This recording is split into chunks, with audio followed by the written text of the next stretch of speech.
anterior, es muy importante que en primer lugar lo que yo le he resumido aquí son las dos fórmulas que vimos en la clase anterior, a través de las cuales nosotros podemos calcular o la altura que requiere un tanque o la carga que debe tener la bomba que vamos a colocar si es que el sistema va a ser alimentado directo por bombeo. Lógicamente, que la altura del tanque se refiere si es que vamos a utilizar una red que vamos a alimentar directamente de un tanque elevado. Entonces, las expresiones para calcular la altura del tanque va a ser igual a la cota final del nodo que estemos analizando, que en este caso siempre la altura del tanque y la carga de la bomba va a estar referida como nodo final el nodo crítico de la red, que es en el nodo donde se registra la menor presión. Ese es el nodo que me va a demandar la mayor altura de tanque y la mayor carga de la bomba, menos la Z inicial, que en el caso de los tanques, en el caso del tanque, dijimos que la Z inicial, en caso del tanque, va a coincidir con la cota del terreno en el punto donde se localiza el tanque. ¿Está bien? Más la presión en el nodo. La presión en el nodo, cuando vamos a calcular la altura de tanque, vamos a adoptar para el nodo crítico, que es para el cual calculamos la altura del tanque, la mínima presión que me recomienda la norma boliviana en el lugar en que estoy. Por ejemplo, recuérdense, en Santa Cruz, en ciudades grandes, capitales, mayor a 20.000 habitantes y mayor a 15.000 habitantes, se utiliza 12 metros. Entre 5.000 y 15.000 se utiliza 10 metros y hasta 5.000 pequeñas poblaciones se utiliza 5 metros columna de agua. Más las pérdidas que hay desde el nodo inicial hasta el nodo crítico, en este caso, que sería con el que estaríamos calculando la altura de la bomba. En la altura del tanque. En el caso de la bomba, la Z final sería la cota topográfica en el nodo crítico. Apague el micrófono. La Z inicial, en el caso de cálculo de la bomba, si es que vamos a sacar el agua de un acuífero para entregar directo a la red, la Z inicial va a coincidir con la cota del nivel freático estático del acuífero en el lugar donde nos encontremos. Esta cota de nivel freático estático me la da el que me perfora el pozo. ¿Está claro? O sea que esa es una información que me entrega el que perfora el pozo. Y la presión en el nodo se mantiene la misma y las pérdidas que vamos a ver cómo la calculamos. En este caso, para calcular ese valor de pérdida, si ustedes se recuerdan, vamos a suponer que este es el nodo crítico, que es el nodo C. Les dije que teníamos que analizar todas las trayectorias a través de la cual puede llegar el agua desde la fuente hasta el nodo que estamos analizando, que en este caso es el crítico. Supongamos que ese nodo es el C. El agua puede llegar desde la fuente a través del tramo de tubería AC, donde tiene una pérdida de 6 metros, pero también puede llegar por el tramo AB, BD y DC. Entonces, si sumamos las pérdidas en este otro tramo, tenemos 1 más 1 son 2, más 2 son 4. Entonces, ¿cuál vamos a adoptar como pérdidas de carga desde el nodo inicial, que sería A, donde está el tanque o el pozo, hasta el nodo final, que sería el nodo crítico? El menor valor de las dos. Como por aquí de A a C hay 6 metros de pérdida de carga, y como por aquí desde A, B, D, C hay 4 metros de carga de pérdida, nos vamos a quedar entonces que las pérdidas que hay desde el nodo A hasta el nodo C, vamos a adoptar el menor valor, que es igual a 4. ¿Está claro? Si tenemos más de 2 recorridos, tenemos 3 recorridos que llegan o 4, siempre adoptaremos como pérdida de carga aquel recorrido, trayectoria del agua desde la fuente o el tanque hasta el nodo crítico, que tenga menor valor de los que nosotros obtengamos. ¿Está bien? Entonces, eso es para mí lo que ustedes deben aprenderse desde ya de memoria. ¿Está claro? Ahora, si yo les pidiera calcular la presión en el nodo, por ejemplo, aquí, calcular la presión en el nodo B, entonces lo que tendríamos que hacer de aquí es despejar la presión esta, y entonces esto pasaría para acá, que la Z final menos la Z inicial, o sea, la carga total menos la Z inicial menos la Z final, menos las pérdidas desde el nodo inicial hasta el nodo final. ¿Está claro? Entonces, eso sería, yo le tendría que dar la altura del tanque o la carga de la bomba, como le di en el ejemplo que le dije que tenía 40 metros, o tenía 40 metros, correcto, y me dio que necesitaba mucho más de ese valor. ¿Está bien? Entonces, eso es lo que hay que aprenderse, ¿no? Estas son las mieles de lo que tienen que aprenderse para poder desarrollar cualquier ejercicio que se le presente. ¿Está bien? Bueno, entonces vamos a iniciar la clase de hoy.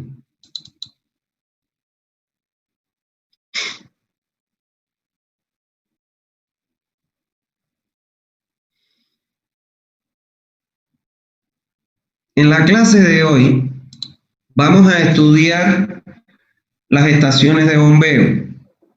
Esta es una unidad que ustedes debieron haberle dado en las hidráulicas. No sé si ya se las darán, pero si no se las han dado, yo por eso les doy un poco más amplio estaciones de bombeo, porque años anteriores no les daban nada de estaciones de bombeo en las hidráulicas. Ahí es donde deberían darle, y yo aquí lo que les daría es la aplicación de sus conocimientos, pero al caso de la red. Entonces, como tengo entendido que no le dan, por eso es que les voy a dar más amplio esta unidad. El objetivo de esta unidad es que ustedes dominen todos los conceptos básicos sobre las estaciones de bombeo que se colocan en las redes de distribución. Lo primero que vamos a ver es qué se define como una estación de bombeo. Entonces, dice que una estación de bombeo no es más que, fíjense ustedes, un espacio físico donde se ubican un conjunto de equipos y de dispositivos que me permiten conducir el agua de una cota inferior a una cota superior, o sencillamente transportarme las grandes distancias a partir de emplear equipos que me transforman la energía cinética en energía potencial. Muchas veces solo cuando pensamos en una estación de bombeo decimos, es para elevar el agua de un nivel inferior a un nivel superior, como por ejemplo, en el caso de las redes, nosotros sacamos el agua de una cota que está en el subsuelo, que tiene el acuífero, y muchas veces la elevamos a una cota de un tanque elevado para descargarla en él, o a una cota en la red que es mayor, lógicamente, a la que está en el agua, en el subsuelo. Pero también es importante que ustedes tengan presente que cuando nosotros tenemos que hacer grandes recorridos para transportar el agua, nosotros la carga que tiene la bomba, mientras más distancia recorramos, se va a ir consumiendo en pérdidas de carga, y entonces nos va a dar hasta un lugar. Cuando ya no podemos seguir por gravedad, entonces colocamos un pozo de bombeo, otra bomba para imprimir una nueva carga que me incremente la longitud de trayecto. Eso es lo que se utiliza mucho, por ejemplo, en las conductoras. Cuando se quiere traer el agua de lejos hacia una población, se utilizan estaciones de bombeo. ¿Está bien? Bueno, los elementos que pueden conformar una estación de bombeo son, en primer lugar, según el tipo de estación de bombeo, estas pueden ser de pozo o de cámara de almacenamiento. Por ejemplo, este es el caso típico de cuando perforamos un pozo en el terreno para explotar el agua del acuífero. ¿No ves? Miren, aquí dice nivel estático, es el nivel máximo que alcanza el agua en el pozo. Entonces, este es el nivel que nos interesa para calcular la carga de la bomba, como les decía anteriormente. Y entonces, cuando bombeamos desde un pozo, generalmente se coloca una bomba sumergible, como vamos a aprender. ¿Está claro? Fíjense que esta bomba no tiene succión, solo tiene, ¿qué cosa? Impulsión, porque el agua la capta por aquí mismo, la capta directo de la fuente.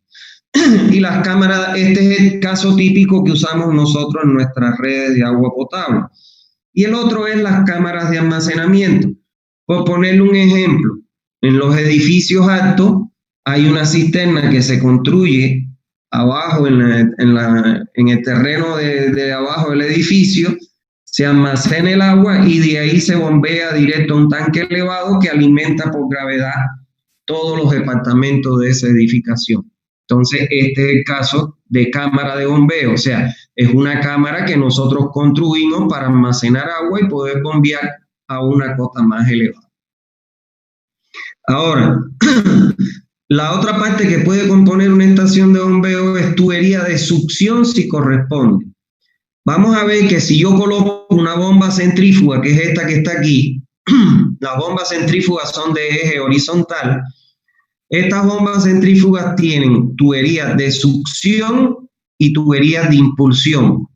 Entonces, en una bomba centrífuga, obligatoriamente siempre vamos a tener tuberías de succión.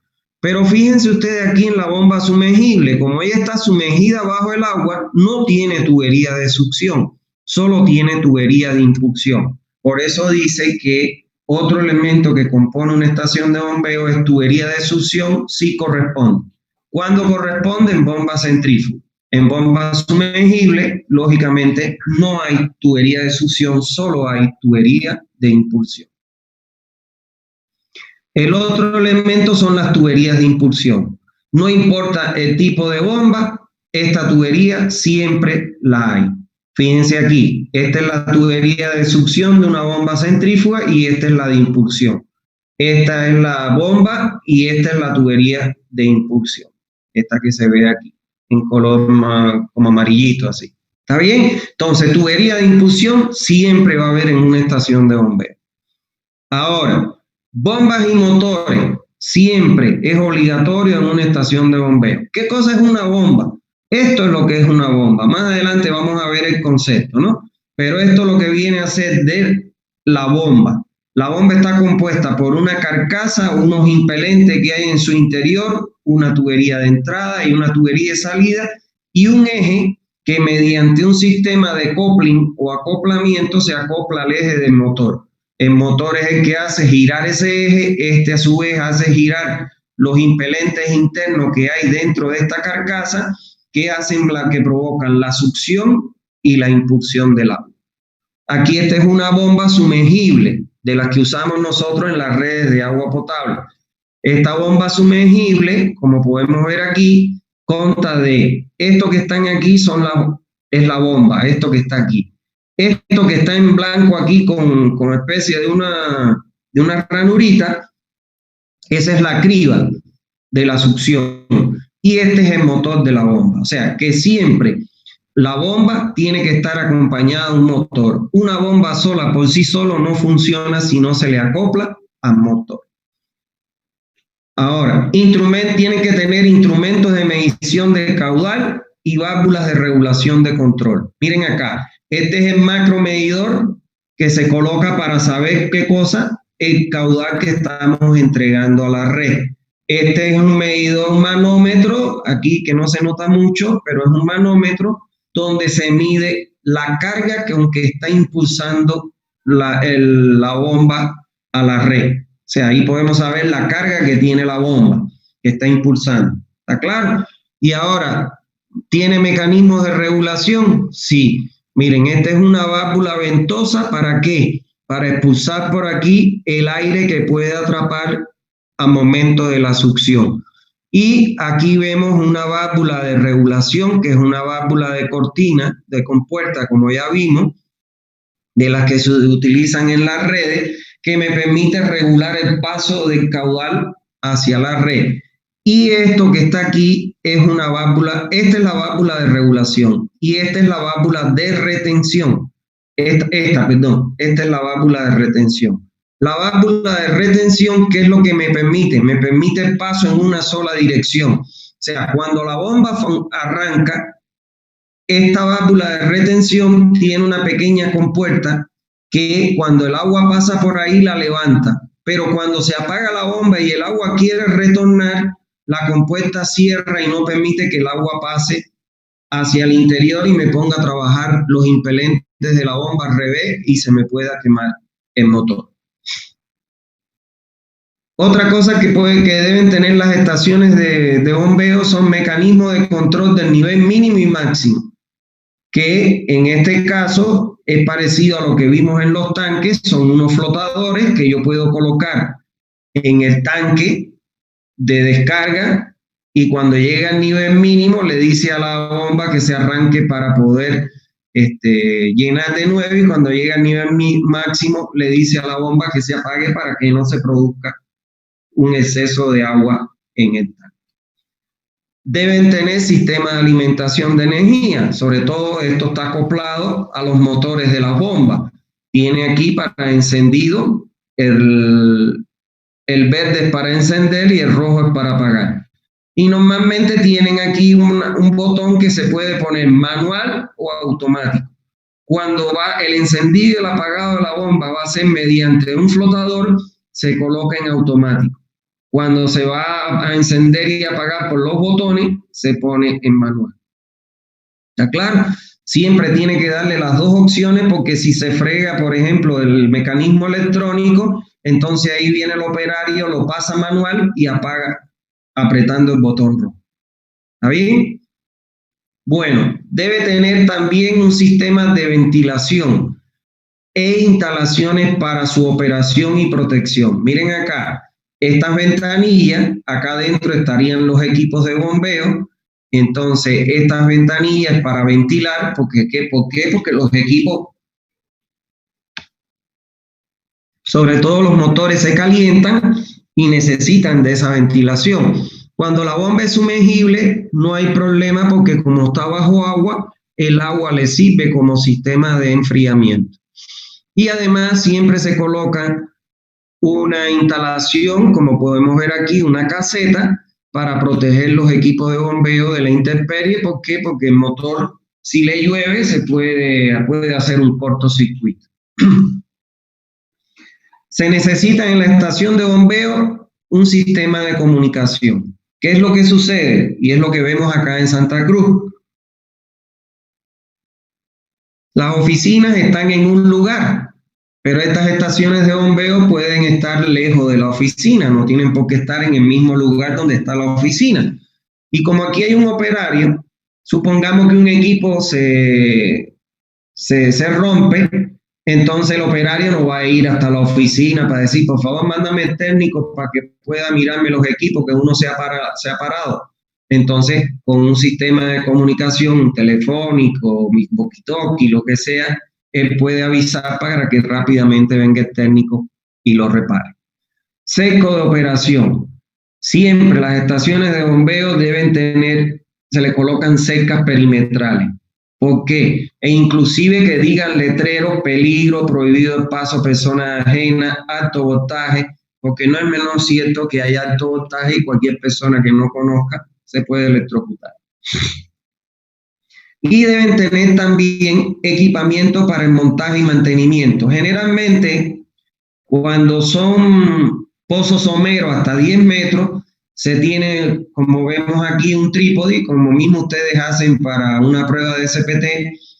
Tienen un trípode y aquí tienen un tecle con una cadena, y con eso les sirve para poder sacar, en este caso, el equipo de bombeo en caso de que haya que sustituirlo, darle mantenimiento.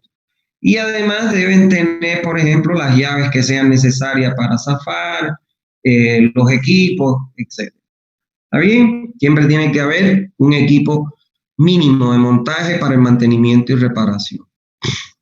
En el caso de acá de los pozos en Santa Cruz, como las bombas están a más de 100 metros, aquí lo que se hace, que se utiliza, es que viene una grúa de alto tonelaje, y con la grúa entonces que se saca toda esa tubería hasta tener la bomba que está debajo, porque con un tecle no se puede. Imagínense 300 metros de tubería, pesadísimo, se muere uno ahí tratando de sacar.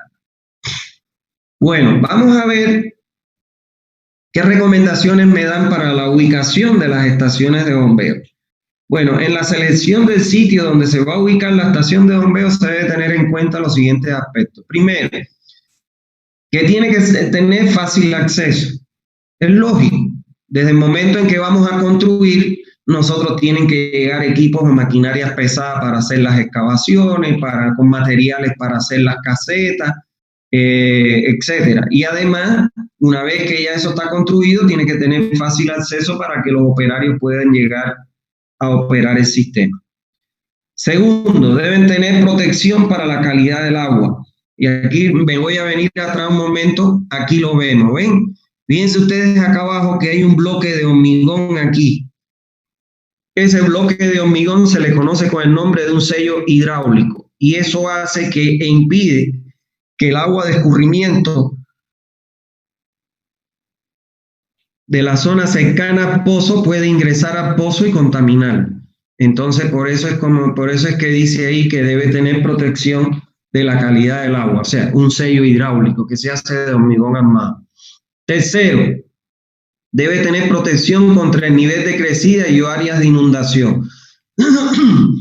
Nunca se nos va a ocurrir colocar una estación de bombeo en un lugar bajo, en una depresión, donde todas las aguas escurran y confluyan ahí porque me lo van a inundar. Y toda la inversión que tengo, imagínense ustedes que hay electricidad, que llegue agua, ahí perdemos la inversión completa.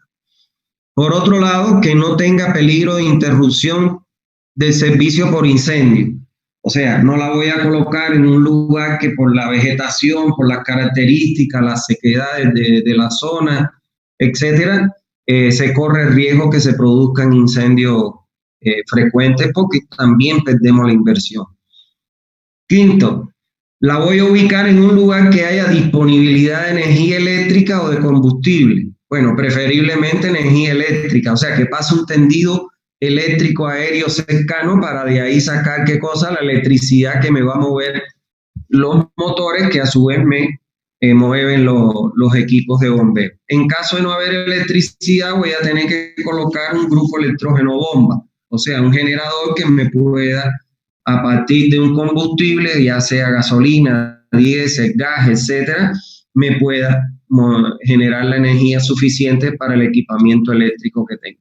Sexto, debo tomar en cuenta la topografía del terreno. O sea, siempre se prefiere que estén en cotas altas para evitar inundaciones y, lógicamente, para evitar cargas muy elevadas de la bomba. Y 7, la calidad del suelo para la instalación del grupo electrógeno bomba motor.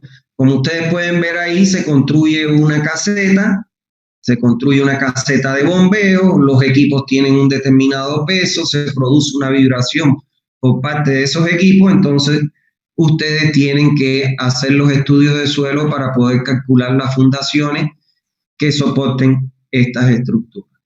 ¿Está bien? Bueno, en relación con la capacidad de la estación de bombeo, a la hora de calcular el caudal de diseño de los equipos de bombeo y la tubería de impulsión, se debe tener en cuenta los dos requisitos estos que están aquí.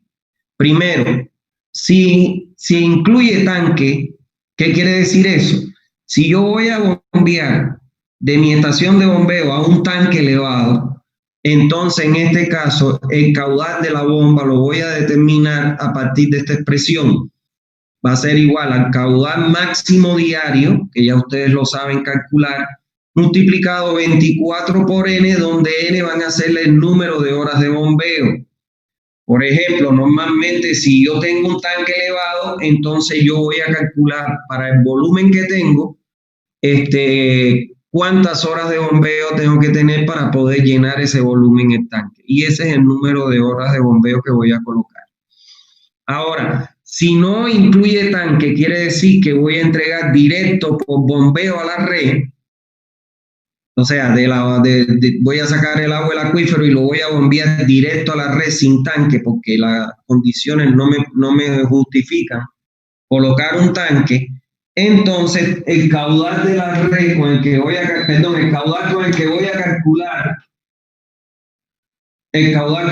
calcular mi bomba y mi tubería de impulsión va a ser igual al caudal de diseño de la red en su totalidad.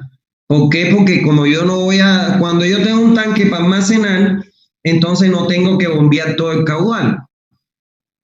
¿Está claro? ¿Por qué? Porque el volumen lo tengo almacenado en mi tanque para entregarlo. Pero si voy a bombear directo a la red, no tengo de dónde poder entregar agua que no sea de las bombas. Entonces, el caudal de diseño es el caudal equivalente al caudal de diseño de la red. Ahora bien, las cámaras de bombeo. Dice, por ejemplo, cuando yo no voy a construir un pozo, sino que voy a construir una cisterna o un tanque para almacenar agua y de ahí poder establecer el bombeo, entonces a eso se le conoce como cámara de bombeo. ¿Está claro? A la estructura de almacenamiento, sea un pozo, un tanque, o una cisterna, etcétera, a eso se le conoce como cámara de bombeo. Porque eso me va a permitir almacenar un determinado volumen para el trabajo continuo de las bombas sin que ellas se vayan a quedar sin agua para poder succionar y impulsar esa agua al lugar. Ahora bien, en el diseño de una cámara de bombeo se deben tener en cuenta las siguientes consideraciones. Primero, se diseña utilizando el cálculo de caudal recomendado en el acápite 8.4. O sea, si vamos a bombear a un tanque elevado, entonces el caudal va a ser igual al máximo diario por 20, que multiplica 24 sobre el número de horas de bombeo. Si vamos a bombear de aquí directo a la red, entonces el caudal de este tanque se diseña en función al caudal máximo de la red. Si ustedes se fijan, estos tanques o cámaras de bombeo son los tanques que tiene Saguapac. No sé si lo han visto en la Beni y Tercer Anillo, tienen en la doble vía La Guardia y Cuarto Anillo. Esos tanques grandes en la Paraguay también tienen uno y Tercer Anillo externo. Esos tanques grandes serían cámaras de bombeo. ¿Por qué? ¿Qué es lo que hacen ellos? Sacan el agua con bomba del acuífero y llenan el tanque, y del tanque bombean a la red, porque lógicamente esos tanques no tienen la carga para entregar por gravedad a la red. ¿Está bien? Entonces, eso serían las cámaras de bombeo. Como el caudal de bombeo que entregan a la red son grandes, ustedes han visto que son tanques enormes, porque se calculan sobre la base del total de caudal que tengo que entregar a la red, porque no van a entregar a un tanque elevado. Segundo, la entrada que se haga el agua, del agua a la cámara tiene que ser diseñada de modo que no haya turbulencia. O sea, generalmente aquí se coloca una pantalla disipadora de manera que el agua golpee y disipe la energía para que no cree turbulencia y me afecte la succión de las bombas. Tercero, la sumergencia mínima de la parte superior de la criba deberá cumplir con los siguientes requisitos. A ver, vamos a ver qué cosa es la sumergencia mínima. Miren estos grafiquitos que hay aquí. Este es el nivel mínimo de agua que yo voy a tener en mi depósito. Entonces, se entiende como sumergencia mínima aquella altura vertical que va desde el nivel mínimo del agua en el pozo hasta la parte superior de la criba. Esta S que está en negro. ¿Está claro? Esa sumergencia mínima yo siempre tengo que garantizarla. Lo que no me puede pasar a mí es que cuando a mí me succione la bomba, nunca puede pasar lo que está en línea discontinua. Cuando la bomba succiona te crea como un cono. En sus casas que están ahí, pónganle un tapón al lavamanos, a la lavandería, etcétera, llénenla un poco de agua y saquen el tapón y van a ver que se forma un cono. Lo mismo ocurre con una bomba. Ese cono nunca puede sobrepasar la altura superior de la criba. ¿Por qué? Porque si no la bomba empieza a succionar por ahí, ¿qué cosa? Aire. Y al succionar aire trabaja más rápido el motor y se quema el motor de la bomba. ¿Está claro? Entonces yo siempre tengo que garantizar una sumergencia mínima que me impida que la bomba el cono de la bomba sobrepase la parte superior de la criba para que no me ingrese aire. ¿Está claro? Entonces esa sumergencia mínima se calcula para dos expresiones, para dos condiciones. Primero, la primera condición para impedir el ingreso de aire. Y me dice que la sumergencia mínima tiene que ser mayor a 2,5 D más 0,10. Y la segunda condición es para la condición hidráulica, o sea, para que funcione hidráulicamente bien el equipo de bombeo. Y me dice que el valor de sumergencia tiene que ser mayor que B cuadrado sobre 2G más 0,20. Ahora, vamos a ver quiénes son estos dos términos. ¿De quién es? Bueno, esa es la sumergencia mínima, es la separación mínima a la que yo debo colocar la parte superior de la criba del nivel mínimo del agua. Es quien me define mi nivel mínimo del agua en el depósito. Entonces, ¿de quién es? D es el diámetro en caso que tengamos, fíjense ustedes, sacan una bomba centrífuga, de ese diámetro va a ser igual al diámetro de la tubería de succión. Y en caso que tengamos una bomba sumergible, como no tiene succión, entonces D va a ser el diámetro de la tubería de impulsión. Están tomando nota de eso, ¿no? D es el diámetro. Si tenemos una bomba centrífuga con succión, D es el diámetro de la tubería de succión. Si tenemos colocada una bomba sumergible, D va a ser el diámetro de impulsión, que es el único que tiene. Ahora, ese es en cuanto a D. Y la velocidad, bueno, G es 9,81 en la gravedad, ustedes lo conocen. Y que falta aquí la velocidad. La velocidad del agua la vamos a calcular. Caudal es igual al área por velocidad. Si yo sustituyo el área como pi de 2 sobre 4 y despejo la velocidad, me queda que la velocidad va a ser igual a 4 veces Q dividido pi por D. Q, ¿quién va a ser? El caudal de bombeo. ¿Y D quién va a ser? Vuelve a ser el mismo de este que está aquí. Si estamos hablando de que vamos a tener una bomba centrífuga, este D va a ser el diámetro de succión. Si vamos a tener una bomba sumergible, ese D va a ser el diámetro de impulsión. Ahora, aquí nosotros vamos a tener lógicamente dos valores. Uno por esta condición y otro valor de sumergencia por esta otra condición. Vamos a adoptar siempre de los dos valores como sumergencia definitiva el mayor de los dos. Supongamos que a mí me dio aquí 35 y aquí me dio 20. Vamos a adoptar como sumergencia mínima 35 centímetros, que es el mayor valor de los dos. ¿Está bien? Bueno. 4. Es conveniente que exista una altura mínima de sobre 2 entre las aberturas inferiores de la criba y el pozo de bombeo. Miren acá. Recomiendan entre D3 y D2. Generalmente se adopta D2. Es la separación que hay desde la solera del pozo hasta la parte superior de la criba. ¿Qué pasa? Que estas cribas, el agua no solo ingresa por los costados, sino que también ingresa por abajo. Si yo pego la criba al fondo, estoy limitando el área de succión de la bomba y entonces corre en riesgo el equipo. Y es conveniente que exista una separación mínima de sobre 2 entre las paredes del pozo y la tubería que va a estar dentro del pozo. Por ejemplo, este sería un pozo perforado. Supongamos que yo voy a colocar una tubería, una bomba que tiene una impulsión de 4 pulgadas. 4 pulgadas son 10 centímetros, 100 milímetros. Entonces, si son 10 centímetros, entonces eso quiere decir que por aquí voy a tener 5 más 5 son 10, o sea, que va a ser igual, en este caso, el diámetro del pozo va a ser igual a 2 veces el diámetro de la tubería. ¿Está claro? Esto es un problema que ocurre muy frecuente aquí en Santa Cruz y es por ignorancia de la gente, por desconocimiento, que quiere meter en un pozo de 4 pulgadas una bomba de 4 pulgadas o de 3. Entonces, como están metiendo a una profundidad de 100 metros, cualquier viaje que sufra eso, golpea el protector del pozo, ¿está claro?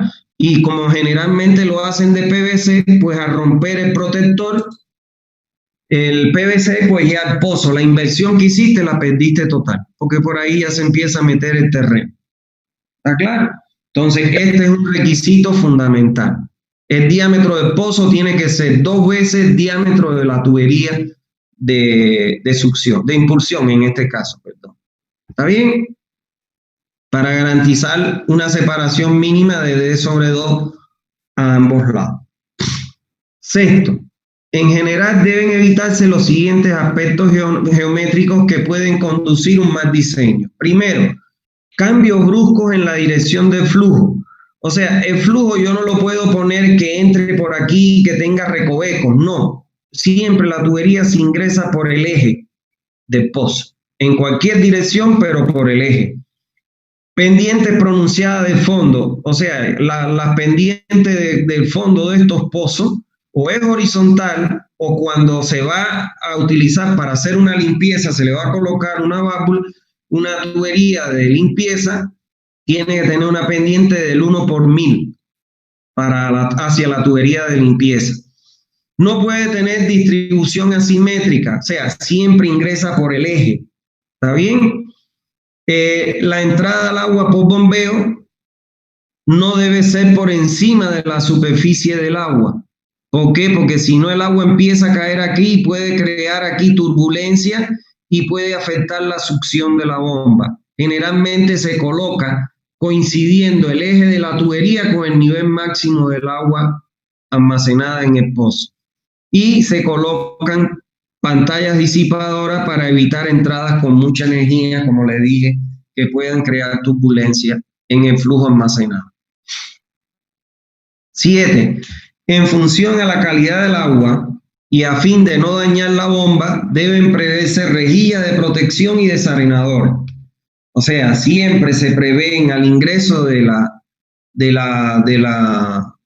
agua a las cámaras de bombeo, rejilla para evitar que ingresen objetos de gran tamaño que puedan ser succionados por la bomba y dañarlo, y de cámaras desarenadoras para eliminar las arenas. Porque una bomba que succione arena a la velocidad que circula eso en el interior de la bomba, la velocidad que van a circular las arenas, y como los impelentes generalmente son de bronce, pues las arenas lo carcomen y te dejan sin impelente y perdiste la bomba, la inversión en menos de 3 días. Octavo, se deben prever dispositivos de rebose y de limpieza en el pozo, en caso de que sea una cisterna o un pozo de bombeo. Ahora vamos a hablar acerca de los equipos de bombeo. Vamos a ver qué se define como bomba. Dice, las bombas son equipos mecánicos que sirven ya sea para elevar el agua de un nivel inferior a un nivel superior o conducirla de un lugar a otro. ¿Está claro? A partir de imprimirle al agua una cierta carga de la bomba, una cierta energía. Lo que hacen las bombas es que le imprimen una energía al agua para una energía potencial para poder entonces llegar o recorrer las distancias que usted desee. De manera que con esta carga le permita vencer la resistencia de las tuberías y accesorios a la circulación, así como la carga que representa la diferencia entre el nivel donde usted va a captar el agua y el nivel donde lo va a descargar. ¿Está claro? Entonces, miren acá. Esta es una bomba y este es su motor aquí acoplado. Y aquí lo vemos. Esto que está aquí, este es el impelente que está en el interior. Fíjense que tiene un orificio en el centro. Ahí se coloca un eje y ese eje que se acopla al eje del motor, que es el que hace girar estos impelentes que le imprimen la carga necesaria a la bomba. Esta es una bomba sumergible. Miren acá, esta es la bomba. Miren los impelentes aquí. Esta es una bomba. Se le conocen como bombas por etapa. Esta tiene 1 y 2 impelentes, por eso es una bomba de 2 etapas. Las hay hasta de 10 etapas. ¿Está claro? De 10 impelentes. Entonces, esta es la criba. Mírenlo aquí, clarito, por aquí ingresa el agua y este es el motor que hace girar los ejes de estas bombas. ¿Está claro? Bueno, ¿qué se define como carga de bombeo? Dice, la carga de la bomba o carga dinámica total también se le conoce como CDT. O sea, cuando encuentren en los libros, pueden encontrar carga HB, que es la carga de la bomba, o CDT, que significa carga dinámica total. Se los pongo los dos porque para que cuando vean CDT digan qué cosa es eso, es la carga de la bomba. Es la carga total contra la cual debe operar la bomba. Como el líquido no solamente se eleva de un nivel inferior a un nivel superior, por lo que tiene que tener una carga estática, sino que circula también de un punto a otro, hay que considerar en qué cosa. En primer lugar, la carga estática. En segundo, representada por la diferencia de nivel que hay entre el nivel de donde voy a captar el agua y el eje de la tubería en la descarga. Además, tengo que tomar en cuenta qué cosa, las pérdidas de carga que hay del trayecto, desde donde está el nivel del agua hasta su descarga. O sea, las pérdidas longitudinales más las pérdidas por accesorio. La carga velocidad, que es V cuadrado sobre 2G. Y la resistencia dentro de la resistencia a la presión en casos de bombeo a tanques de presión. Por ejemplo, yo pudiera aquí colocar la descarga, en vez de hacerla por encima del nivel máximo del agua, la podía haber hecho por acá abajo. ¿Qué dificultad tiene que yo la haga por acá abajo? Que voy a descargar contra un volumen y tengo que considerar entonces la carga presión. ¿Cuál va a ser la carga presión? Aquí va a ser gamma H. Le tengo que sumar a la carga de la bomba gamma H, el peso específico del agua por la altura que tiene el agua hasta el nivel donde voy a colocar la impulsión. En este caso, para evitarme una carga más, ¿por qué? Porque las bombas, mientras más carga tienen, menos caudal dan y además son más caras. No es lo mismo comprar una bomba de 20 metros de carga a su precio que una bomba de 80 metros de carga. Es más cara, las bombas que dan más carga son más caras. Entonces, por eso a mí me conviene siempre hacer la descarga como libre para no sumarle la carga a presión y además para lograr aquí dentro del tanque que el agua caiga y me cree la turbulencia y por la ventilación que tienen estos tanques, bueno, pues introduzca oxígeno al agua para mejorar su calidad. Finalmente, la fórmula para calcular la carga de bombeo va a ser igual a la carga estática o elevación, que es la diferencia que hay entre el nivel del agua y el eje de la tubería de descarga, más las pérdidas totales, que es la suma de las pérdidas longitudinales o por fricción, más las pérdidas por los accesorios colocados en la impulsión y la succión en caso de que tener succión, más la carga velocidad, que este término es V cuadrado sobre 2G, pero por ser un valor tan pequeño se desprecia. Muchas veces no lo consideramos en los cálculos. Y más la carga presión, que ya les dije que vamos a descargar libremente por encima del nivel, por lo que este valor se hace cero. ¿Está claro? Eso es. Ahora, ¿cuál es la fórmula que utilizamos? Esta es la fórmula general. Esta fórmula es válida para cuando nosotros vamos a bombear de un pozo perforado a un tanque elevado. Ahora, cuando vamos a bombear de un pozo perforado directo a la red porque no se justifica tanque, la fórmula que utilizamos es la que ya ustedes vieron y que vimos casualmente hoy al inicio de la clase, que yo le dije que es la fórmula con que se calculaba la carga de la bomba.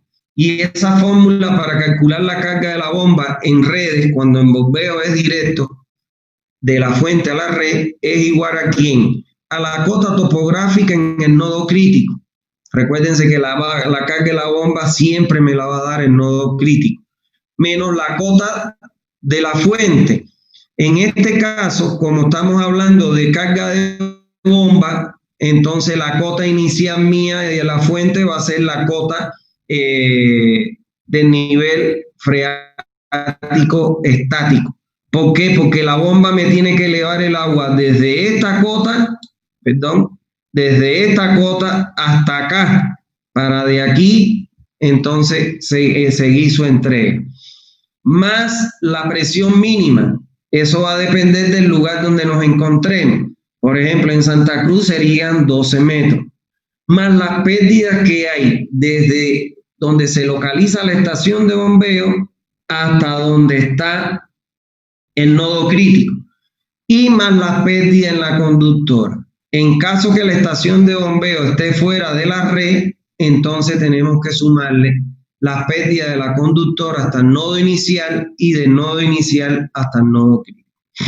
Bueno, para calcular la altura de tanque, para que comparemos las dos fórmulas, va a ser igual a la cota topográfica en el nodo crítico, menos la cota del terreno. La Z inicial va a coincidir con la cota del terreno en el lugar donde se localice el tanque, más la presión mínima que me recomienda la norma, más las pérdidas que hay desde el nodo inicial en la red hasta el nodo crítico.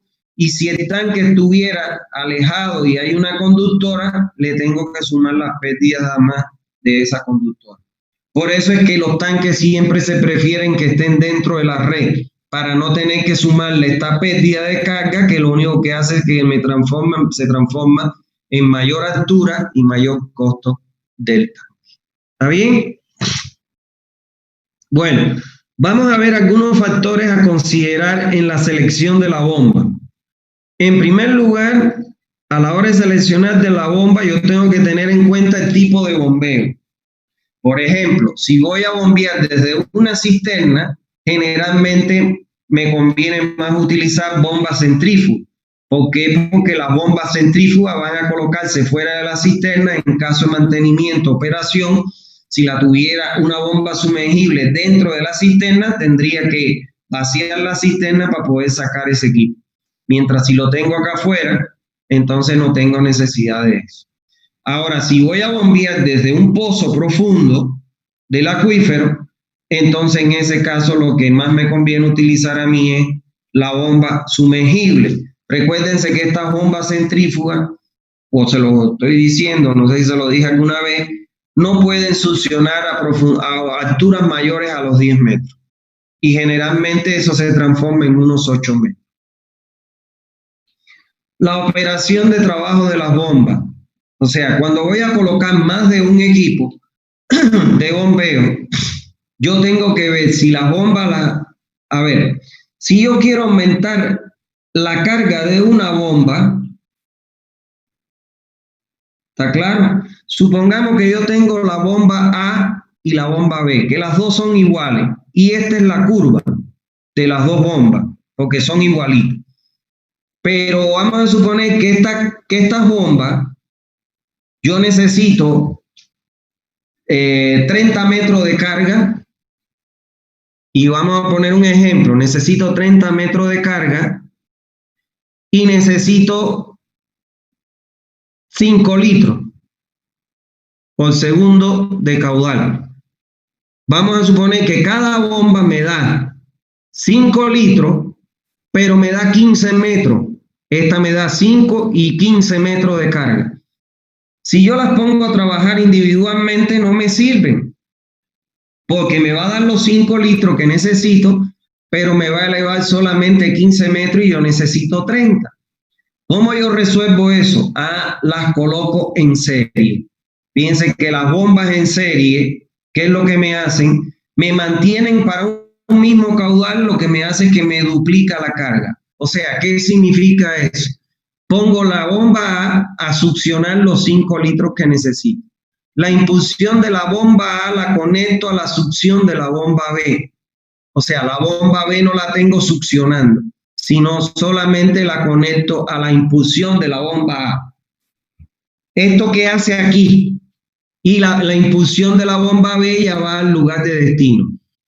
Al colocarla en serie, ¿qué es lo que estoy garantizando? El caudal que me entrega una bomba, pero las cargas va a ser igual, la nueva carga va a ser igual a la suma de la carga que me da la bomba A más la carga que me da la bomba B. O sea, bombas en serie me permiten mantener el mismo caudal, pero duplicarla, o sea, sumar las cargas que tienen cada bomba. ¿Claro? ¿Está claro? No es duplicarla porque, por ejemplo, esta puede ser de 10 metros de carga y esta de 20, entonces no es duplicar, me va a dar la suma de los dos, 30 metros. Ahora, si estas mismas bombas A y B,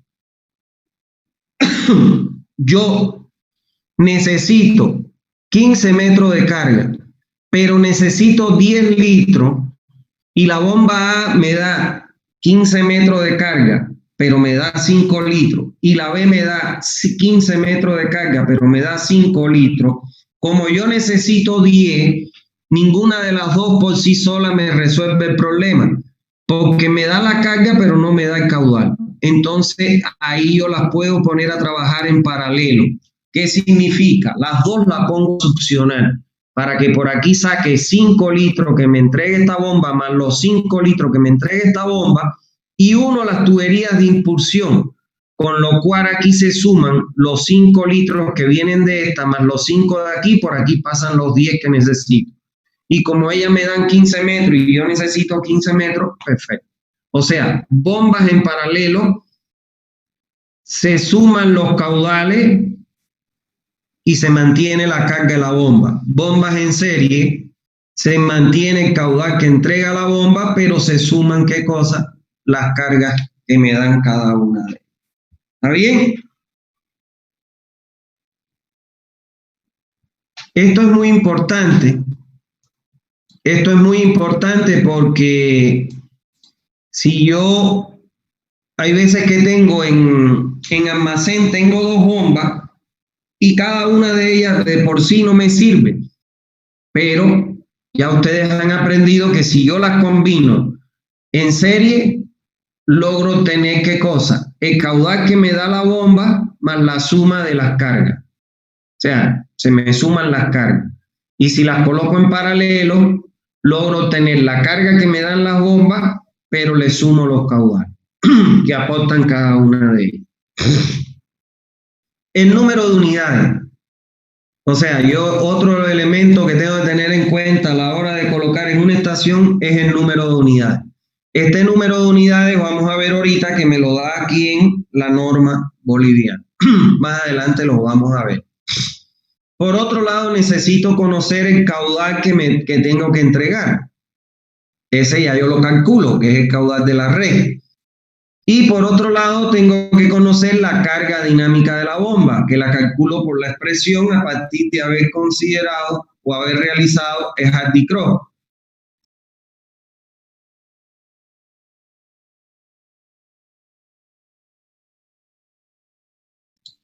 ¿Está bien? Recuérdense ustedes que solo yo puedo calcular esos parámetros a partir de la aplicación de Hardy-Cross. ¿Está bien? El problema de la carga dinámica de la bomba por las expresiones que vimos anteriormente.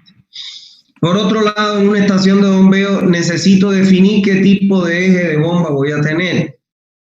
Si voy a bombear desde un tanque a una cisterna, a mí me conviene que sea de eje horizontal, bomba centrífuga.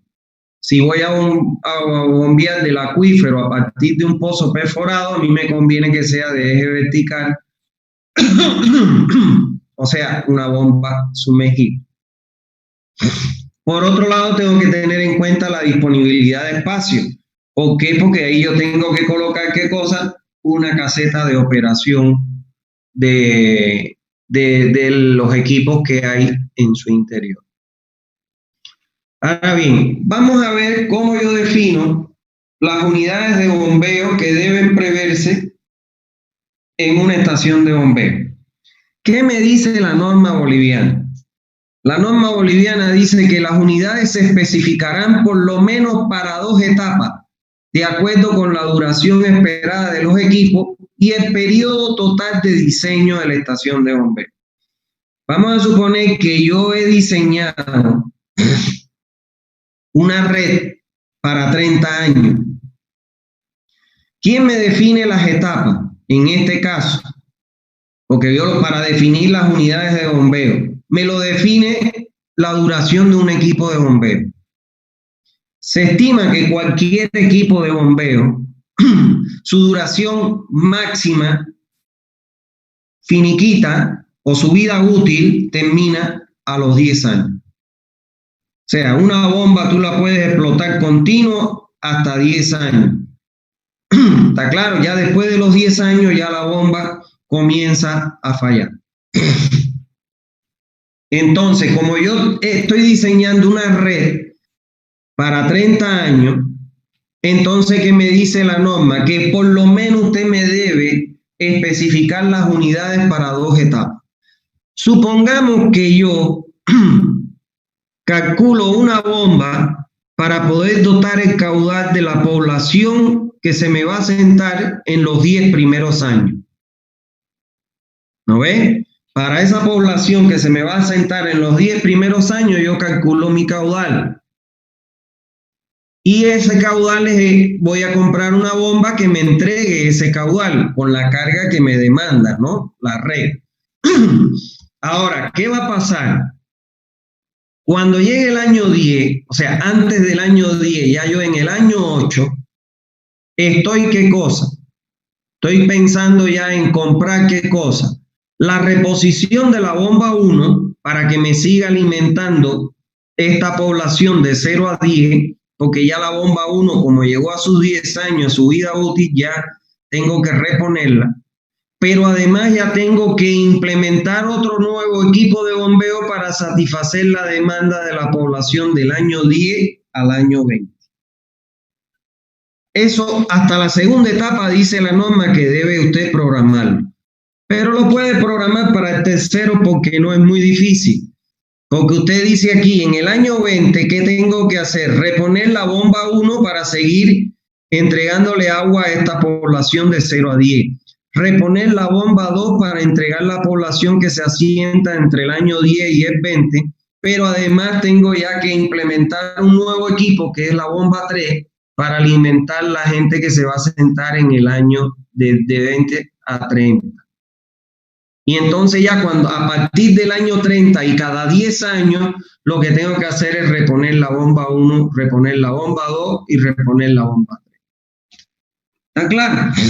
Así es como cuando usted hace un diseño y va a entregar por bombeo, tiene que hacer la programación de los equipos de bombeo. Bien, vamos a ver ahora la capacidad que deben tener las unidades de bombeo. O sea, ¿cuántas bombas debo colocar en mi estación? Dice la norma, para poblaciones menores a 2.000 habitantes, se debe colocar una sola bomba con capacidad igual al 100%. O sea, que el caudal que dé la bomba sea el caudal de diseño de la red. ¿Está claro?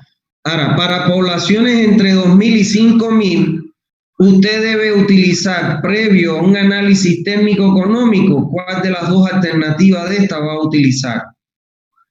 La primera es una sola unidad con capacidad mayor o igual al 100%, o sea, lo mismo que esta, o coloco una sola bomba, o coloco 2 unidades con capacidad, cada una de ellas de 50%, lo que la suma me da el caudal de diseño. ¿De qué va a depender que yo coloque una o coloque 2? Del dinero que tengo. Tengo dinero para implementar 2 bombas, es lo ideal. Porque cuando se rompe una, por lo menos con la otra sigo entregando agua, aunque no sea el 100%, pero no dejo sin agua a la población. Dice que para poblaciones entre 5.000 a 20.000 habitantes, se usarán 2 unidades con capacidad igual al 50% cada uno. O sea, entre 5.000 y 20.000 estoy obligado a comprar 2 bombas con capacidad igual al 50% del caudal de diseño que tengo que entregar. Para poblaciones mayores a 20.000 habitantes se deberá contar con un mínimo de 3 bombas y donde cada una de ellas tenga el 50% de la capacidad del caudal de bombeo. ¿Por qué 3? Vamos a trabajar con 2 porque a mí no me interesa más que entregar el 100% del caudal, pero vamos a tener una de reserva. Tenemos que darle mantenimiento, se rompe una, tenemos la de reserva para no parar el servicio en estas grandes poblaciones. Cuando el número de unidades requeridas sea de más de 2, la capacidad se reparte por igual entre cada una de ellas. ¿Está claro? Y adicionalmente se debe prever una de reserva de la misma capacidad. Vamos a suponer que yo voy a colocar 4 bombas.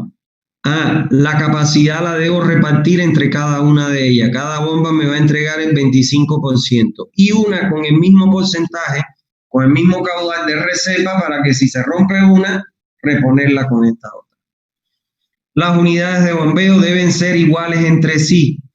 O sea, ¿qué significa eso? Que siempre que compremos bombas para una empresa de distribución de agua, debemos comprar una sola marca. No que voy a tener una bomba italiana en este pozo, una bomba brasilera en el otro, una bomba española en el otro. Entonces tengo diferentes proveedores. Mientras que si tengo un solo equipo, por ejemplo, una bomba brasilera, entonces solamente esa marca me va a dar mantenimiento, me va a reponer las piezas, etcétera, sin volverme loco. ¿Está claro? Eso es. Dependiendo de la disponibilidad de energía eléctrica, los grupos de bomba deben contar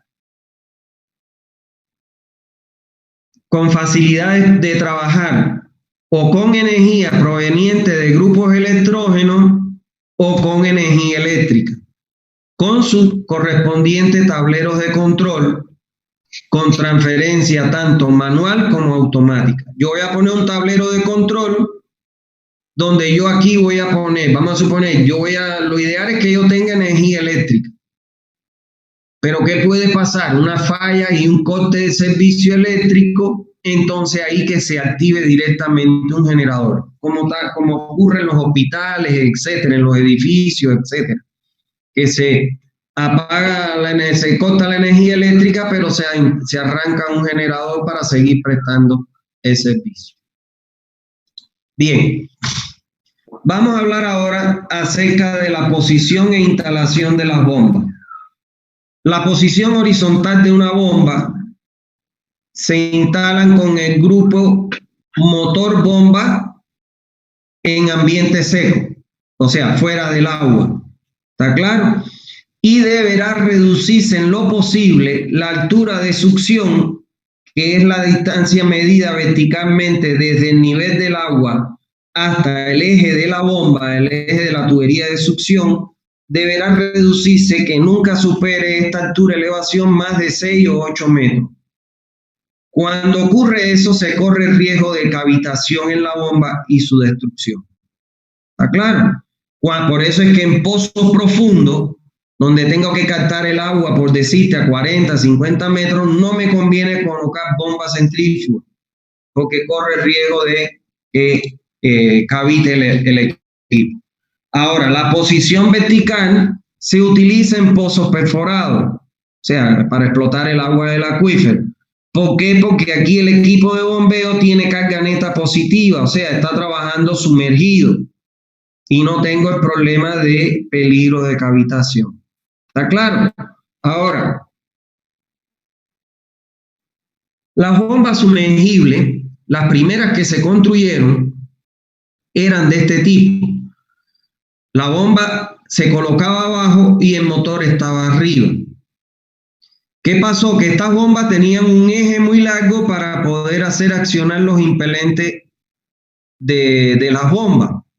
Y eso desgastaba mucho, sobre todo los bujes, las guías que tenían ese eje.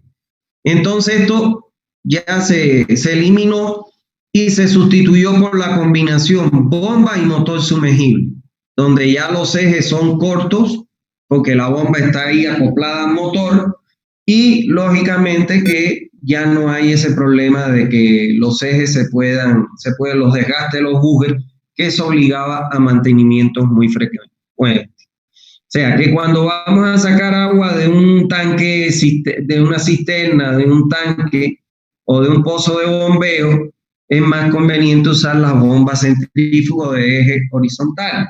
Pero cuando vamos a sacar agua de un pozo profundo, nos conviene más colocar bombas de eje vertical o bombas sumergibles. ¿Está bien? Tuberías y accesorios de impulsión, de succión y de impulsión. Bueno, cuando nosotros vamos a calcular la tubería de succión, se deben tener en cuenta los siguientes aspectos. Primero, evitar que la bomba cavite, porque si cavita la bomba, miren lo que pueden pasar. Miren, los impelentes se destruyen todos. Miren aquí partidos los impelentes por la cavitación. Miren aquí partidos, huecos, producto de la cavitación. Entonces, para evitar que no ocurra la cavitación, me dicen que la carga neta positiva, el NPCH disponible, que es la altura, que está en función de la altura de aspiración, la carga neta disponible tiene que ser menor que el NPCH requerido más 0,30. ¿Está claro? Donde requerido, este valor es el que me da el fabricante. O sea, el fabricante me dice, vamos a suponer que este NPCH, vamos a suponer que es 0,5, vamos a suponer que es 1 o 10, vamos a suponer 10 NPH. ¿Qué significa eso? Que entonces, cuando yo calcule para las condiciones el NPCH, la carga neta, la altura neta de succión disponible, tiene que ser menor que los 10 NPCH más 0,30 que me da el fabricante para que no exista cavitación. 2. El área libre de las aberturas de la criba deberá ser de 2 a 4 veces el área de la sección de la tubería de succión o de impulsión sería el caso. En bomba centrífuga, como yo tengo tubería de succión, el área libre entre la criba tiene que ser el doble del diámetro de la tubería de succión, de 2 a 4 veces el área, de la tubería de succión. Y en caso de bomba sumergible, como yo no tengo succión, entonces el área de la criba tiene que ser igual a 2 a 4 veces el área de la tubería de impulsión. ¿Está bien? Lógicamente que estos aspectos, el fabricante de estas cribas ya los toma en cuenta. ¿Está claro? Pero bueno, yo les estoy dando esta información para que ustedes aprendan y sepan. Porque ustedes ven muchas veces, miren aquí, que fíjense que la criba tiene un mayor diámetro que la tubería que voy a colocar aquí. Y eso se debe buscando, ¿qué cosa? Esta relación. Que el área de la criba de los orificios sea mayor. O sea, que el área de la criba sea de 2 a 4 veces el área de la tubería de succión o de impulsión. Las reducciones en una tubería de succión vertical deben ser concéntricas. Ojo, es conveniente siempre que no se coloquen reducciones ni en la tubería de succión. O sea, que la succión sea de un mismo diámetro. Pero en caso que se coloque una reducción, que sea el eje del tubo delgado coincida con el eje del tubo mayor. ¿Está bien? 4. La velocidad del agua en la tubería de succión nunca debe sobrepasar los 0,6 a 0,9 metros por segundo. ¿Eso qué significa? Que el diámetro que yo voy a colocar en la tubería de succión para el caudal que va a extraer la bomba debe garantizarme ¿qué cosa? Una velocidad entre 0,6 y 0,9 metros por segundo. Y otra condición que es importantísima es que el diámetro de la tubería de succión en la bomba centrífuga siempre debe ser mayor o igual que el diámetro de la tubería de impulsión de la bomba. ¿Está claro? Ese es un requisito fundamental.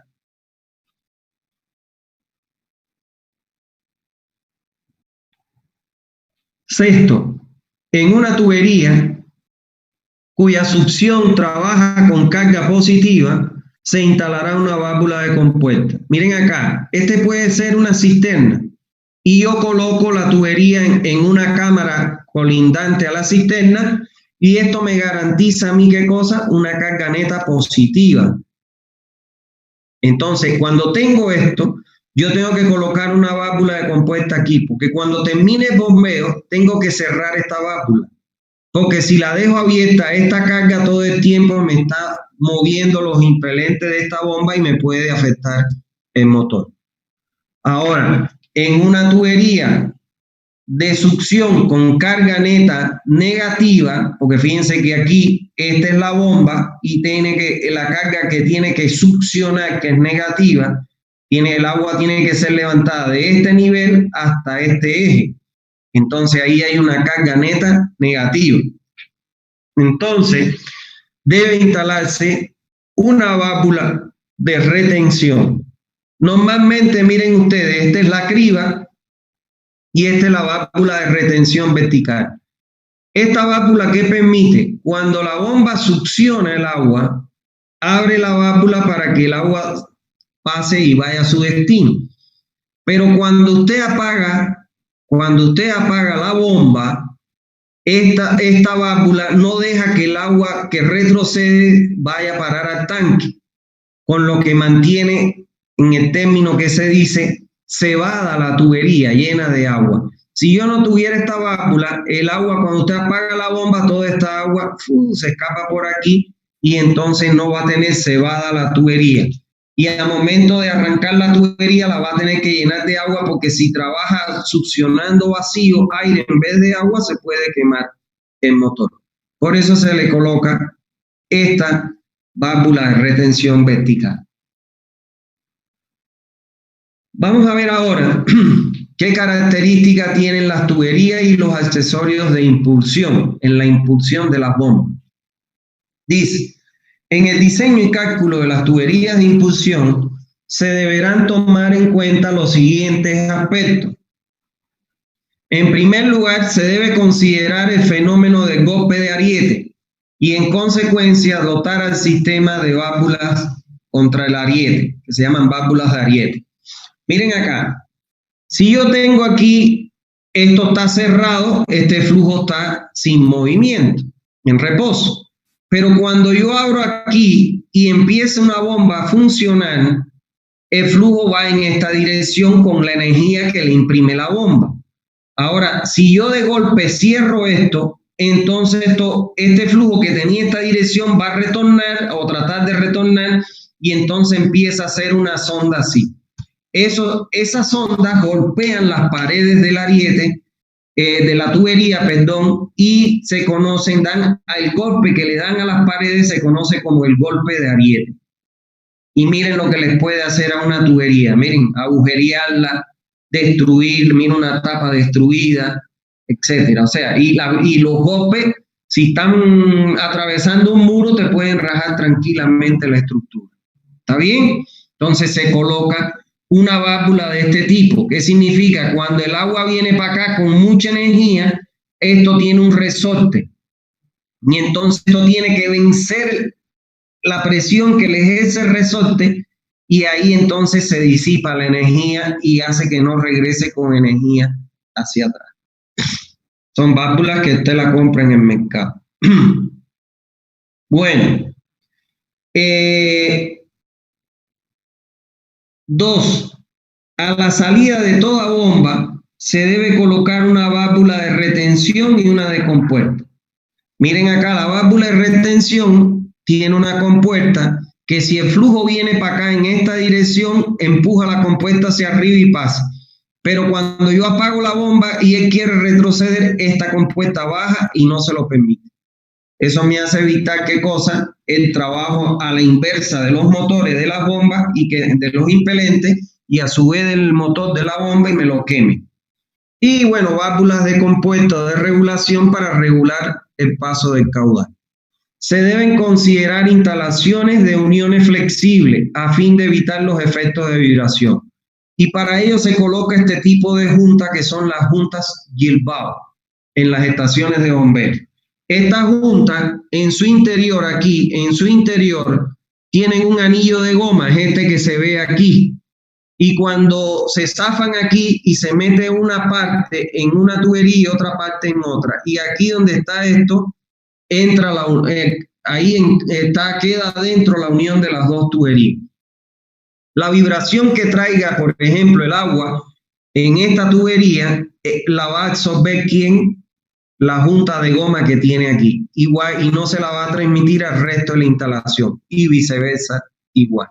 Siempre se colocan esas juntas para evitar los efectos de vibraciones en las estructuras. Y 4, en todo cambio de dirección siempre se van a colocar elementos de anclaje y sujeción de la tubería. ¿Qué sucede aquí? Si el agua viene en esta dirección y va a cambiar a estas dos direcciones, entonces, ¿qué pasa? Esta agua, al chocar aquí con este tubo para girar, va a crear lo que se conoce como una cantidad de movimiento, va a tender a desplazar esta tubería. Entonces usted tiene que colocar, ¿qué cosa? Un elemento de anclaje, que es un bloque de hormigón que impide el desplazamiento, la cantidad de movimiento por el esfuerzo de empuje que hace el agua en esta. Igual lo mismo aquí, si usted tiene una tubería de impulsión vertical, cuando esta agua va a retornar, aquí va a tender a qué cosa, a empujar la tubería. Entonces usted le coloca un bloque de anclaje para evitar el desplazamiento de la tubería, que se conoce en la hidráulica como cantidad de movimiento. Entonces, hasta ahí llegó la clase.